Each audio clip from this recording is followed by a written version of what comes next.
కూడా స్టేజ్ మీద కావాల్సిందిగా కోరినది. అదేవిధంగా గారిని 65వ డివిజన్ కార్పొరేటర్ దివ్యారాణి రాజు నాయక్ గారిని,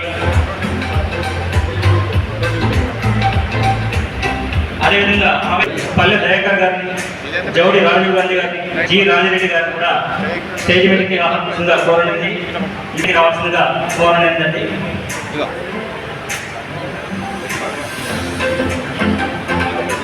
ఈరోజు మనం భూభారతి చట్టం, రైతుల చట్టం, దీనికి సంబంధించి గతంలో మనకి ధరణి చట్టం ఉండే, ఇప్పుడు ఏర్పడ్డ ప్రభుత్వం దాంట్లో లోపాలను సవరించేందుకు గాను మరియు దాంట్లో మార్పులు చేర్పులతో కొత్త చట్టాన్ని తయారు చేయడం జరిగింది.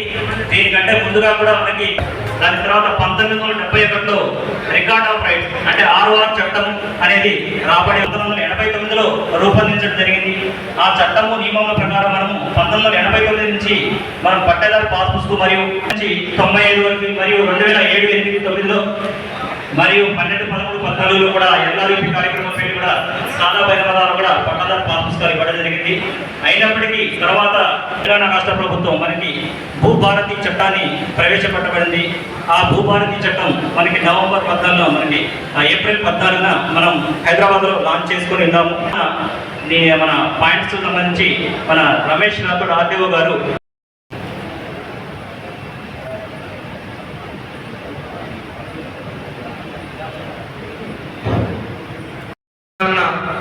భూభారతి అనేది కొత్త చట్టాన్ని లాంచ్ చేయడం జరిగింది. తర్వాత జిల్లా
మడిపల్లి శ్రీనిధి ఇక్కడ లేదా సార్?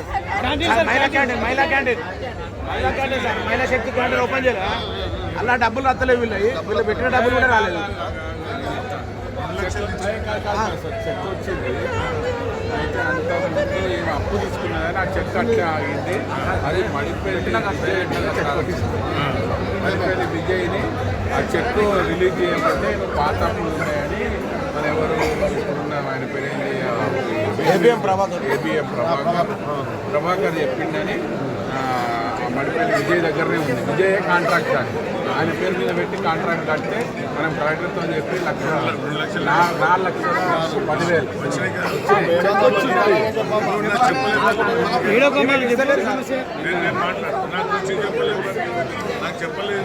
అయితే ఆ పైసలు లేక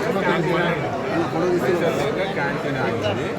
నిన్ననే మొన్న చెక్ వచ్చింది కదా, అది మడిపల్లి విజయ్ ఇడిపించాలి.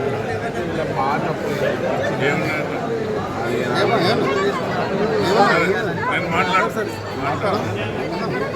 మనం ఇప్పించి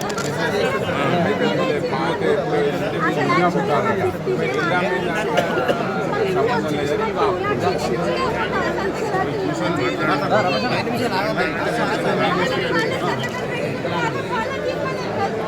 నేను మాట్లాడు చేస్తాను.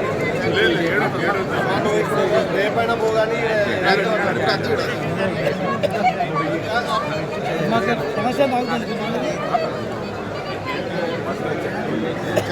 సేకరణ జరిగినాక అలాగే కలెక్టర్ ఆఫీసులలో రైతులతో తర్వాత రైతు నాయకులతో వివిధ సంఘాలతో మాట్లాడినాకనే ఈ యొక్క చట్టం రూపొందించబడ్డది. ఇంత చక్కటి భూభారతి అనే పేరుతో వచ్చిన చట్టం తప్పనిసరిగా రైతు సోదరులకు అలాగే ఎవరైతే ధరణి పేరుతో వచ్చి ఇబ్బంది పడుతున్న అందరికి కూడా పాస్బుక్ ఒకరి పేరు మీద ఉంటుంది, భూమి ఒకరి పైన ఉంటుంది. లేకుంటే పొజిషన్లో ఒకరు ఉంటారు, పాస్బుక్ ఒకరి దగ్గర ఉంటుంది. రైతు బంధు ఒకరికి పడుతుంది, కానీ భూమిపైన ఉన్నోళ్ళు వేరు. సో ఇలాంటి అన్ని సమస్యలకు ఈరోజు పరిష్కార మార్గం అవగాహన సదస్సు కల్పించిన కలెక్టర్ గారికి, వారి టీం సభ్యులకు అందరికీ కూడా ధన్యవాదాలు. అలాగే ఈరోజు పాల్గొన్న అందరూ, వివిధ నాయకులు, రైతులు అందరూ కూడా తమ తమ సమస్యలు వెల్లుపుచ్చారు. ఆ సమస్యలన్నింటినీ పరిష్కరించే దిశగా ఈ ప్రభుత్వం ముందుకెళ్తుంది. ప్రజాపాలన అనే దానికి ఇది నిదర్శనం. పారదర్శకంగా ప్రతి ఒక్కటి కూడా ఒక్కొక్క కార్యక్రమం చేపట్టుకుంటూ వస్తున్నది. కాబట్టి ఆ రోజు గౌరవ ముఖ్యమంత్రి గారు నా దగ్గర కూడా వచ్చినప్పుడు నిండు సభలో చెప్పాడు, ధరణిని తుంగలో తొక్కుతాం, తీసుకుపోయి సముద్రంలో వేస్తా అన్నారు. తప్పనిసరిగా ఈ ధరణితోని దోసుకున్న భూములన్నీ కూడా, గవర్నమెంట్ భూములు ఏమైనా ఉన్నా కూడా, ఇక్కడ ఏమన్నా అన్యాక్రాంతమైన భూములు కూడా తప్పనిసరిగా ఈ యొక్క భూభారతి చట్టం ద్వారా ఎవరైనా ఇల్లీగల్గా గవర్నమెంట్ భూములు ఆక్యుపై చేసుకుంటే వాటిని కూడా చెరువులు కబ్జా చేసినవి కూడా తప్పనిసరిగా తీసుకోవడం జరుగుతుంది. గతంలో అధికారులపైన చర్య ఉండబోయేది, ఎంఆర్ఓలు లేక ఎవరైనా తప్పు చేస్తే వాళ్ళని ట్రాన్స్ఫర్ చేసేది.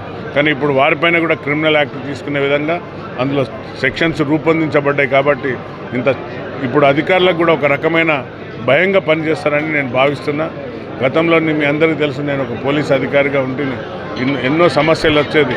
అప్పుడు భూములు అమ్మినప్పుడు, పొజిషన్లో ఒకరున్నప్పుడు, లేక ఎవరైతే ఈ దొంగలు ఉంటారో, అంటే ఈ యొక్క లూప్ పోల్స్ను, అంటే చిన్న చిన్న లూప్ పోల్స్ను పట్టుకొని ఎవరైతే దొంగ డాక్యుమెంట్స్ తయారు చేసిన ఉంటారో వాళ్ళకి ఇది ఒక చెంపపెట్టు దెబ్బగా ఈ యొక్క భూభారతి ఉన్నది. కాబట్టి మంచి ఈ అవగాహన చదువు కల్పించి అందరికి కూడా పాంప్లెంట్స్ ఇవ్వడం జరిగింది. వీరు వచ్చిన రైతు సోదరులు కూడా గ్రామాలలో అందరికి కూడా ఈ పాంప్లెంట్ ద్వారా వెళ్ళి ప్రతి రైతుకు తెలియపరిచి, ఎవరైతే ఈ విధంగా నష్టపోయి ఉన్నారో పాస్బుక్ లేక వారికి పాస్బుక్ వచ్చే విధంగా ఏర్పాటు చేస్తామని తెలియజేస్తూ ముగిస్తున్నా. జై హింద్, జై కాంగ్రెస్.